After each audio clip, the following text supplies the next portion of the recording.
Hello, Miling's TV fan! Kaway-kaway po sa ating viewers. At the same time, sana po ay nasa mabuti silang kalagayan. Good morning, afternoon, good evening po sa inyong lahat. At tayo po ay busy for today. At tayo po ay may isi-share. At yan po yung ating isi-share sa ating pinamili.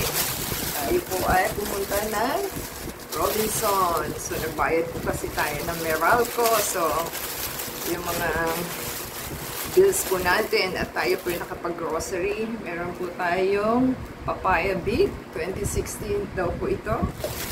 And we have the melon, honeydew golden melon, 27.72 po ito. So, meron din po tayong watermelon, 38.40. So, kamahal-mahal pala yung per kilo, 150. Ito po is 0.25 lang. So, 38.40 po. So, itayin po natin. So, after po ng Robinsons, pumunta naman po tayo ng Walter Mart. Yan. So, tayo po ay may binili na tatlong pirasong lemon. It costs 54.38. So, mura na po yun kasi 145 per kilo daw po. So, 0.375. So, tatlo is 54.33. At meron po tayong kinuhang cucumber and tomato po. So, yung tomato po is 27.60. Yung 5 piraso. Kaliit-liit. 30 pesos na agad. 27.60. So, meron po tayong dalawang cucumber na kaliit-liit. 57.28 daw po. So, pwede na po yun. At dalawa naman po siya. Yan. Ating pinamili sa Walter Mart. And as usual, tayo po ay kumuha ng ating maintenance. Dahil ang maintenance po natin is inaabot po ng magkano? 7,118. Pinalitan lang po ang ating gamot. Ang gamot is yung pagkaliit-liit. Grabe. Nasa na siya. Pagkaliit-liit po at ganun po kamahal. Diba powerful? Ito. Grabe siya. Pinalitan po siya ni doktor. So, may pasyente po kasi tayo. So, kailangan po is magpapacheck up na to. So, sasabay na lang natin na ating check up. So, pantoprazole po yung kanyang pinalitan at digoxin. Ito po yung digoxin. Sinasabi. So, magtatapas pa tayo. Ikakat pa natin ng kalahati kasi kalahati lang po ang kailangan. So, half tablet daw po. So, ganun kamahal ang ating items. So, ay nako, hindi na po tayo matatapos sa ating nadadagdagan pa po ang medicine na ating kasama. So, yan po ang ating problema. So, yan po ang ating gagawin. At grabe na po ito. Ay, nako. Parang shortcut ito. Ito. Sineparate po kasi ating hinabol na ano. Ang presyo nito is sabi na ba ito? 15 pieces times 6 pesos is 90 po ito. Lanofsin tab.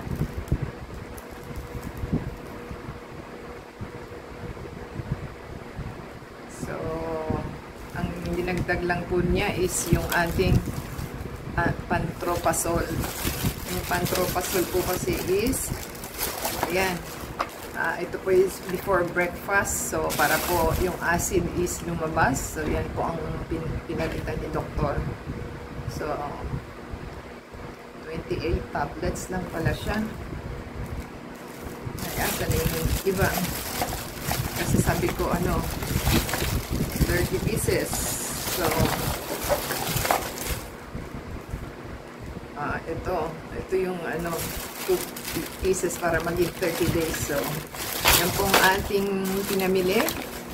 At yung Ultima capsule po, multivitamins is 30 pieces, 12.25. So, 367.50. May Pro-Nerve po tayo, 442.50. 30 pieces per piece is 14.75.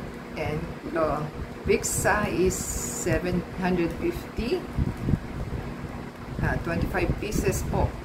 30 pieces, 25 each. So, yung Carbid po, same lang naman po yung except lang doon sa dalawang ating Pantropasol, yung ating Benigio last time. So, yan po yan lang po ang kanyang binago at dinagdag dahil may nagka-diarrhea ang ating kasama. At the same time, antas, ano po siya, tawag nun? Puros kabag-kabag. So, yan. Panay po inom ng tubig na malamig. So, huwag na po kayong minom na malamig. Matigas po ang ulo. So, sumunod po sila. Ganyan po kadami ating pinamili. So, 7,018 ang ating binayaran. 7,018 yung tatlo pong ito na resibo niya. So, yan po. Kung gusto niyo po maging healthy, kumain po sila ng tama at at the same time, fruits and vegetables. Kung nagkikrave po kayo, pwede naman mag-meat. So, hindi na po kasi yung meat. So, tayo po meron pa tayong laboratory test by coming up month. So, yan po ang kung madadagdagan ba o mababawasan ang ating mga gamot. So, sa kasama po natin is dumadagdag. So, sakit po siya. So, kailangan po is health is well. So, bili na lang po sila ng prutas and vegetables and kumain po ng tama sa right time ng medicine and huwag po silang uminom na malamig. So, hindi po maganda kasi kailangan po uminom kayo ng tubig na ang ginagawa ko yung nagtitake ako ng apple cider sa isang glass of water. So, 1 tablespoon. Kailangan maka-water po kayo tsaka probiotics yung ating ginagawa sa morning, kaya nakakapag po tayong bowel movements. So, kailangan po is linisin natin ang ating tiyan. Inahinit din po sa pagkain, baka po hindi na kayo natutunawan. Pag kumakain daw po, wag isara po ang bibig daw po. Pwede ba yun? Pag kumakain, gumuya, pero kailangan nakatikog. Kailangan hindi napapasukin ng hangin. So, doon po tayo kakabagin at magiging bloated. Kaya yan po experience na ating kasama. Lagi po nakatutok sa naka-aircon na, nakatutok pa yung electric fan. Eh, di ba? Good luck. So, yan po ang result ng kanyang bloated. So, yan po ang inyong dapat is iwasan. So, ilang thousand na po siya sa kanyang paglabas ng ating last video. So, panoorin po niyo.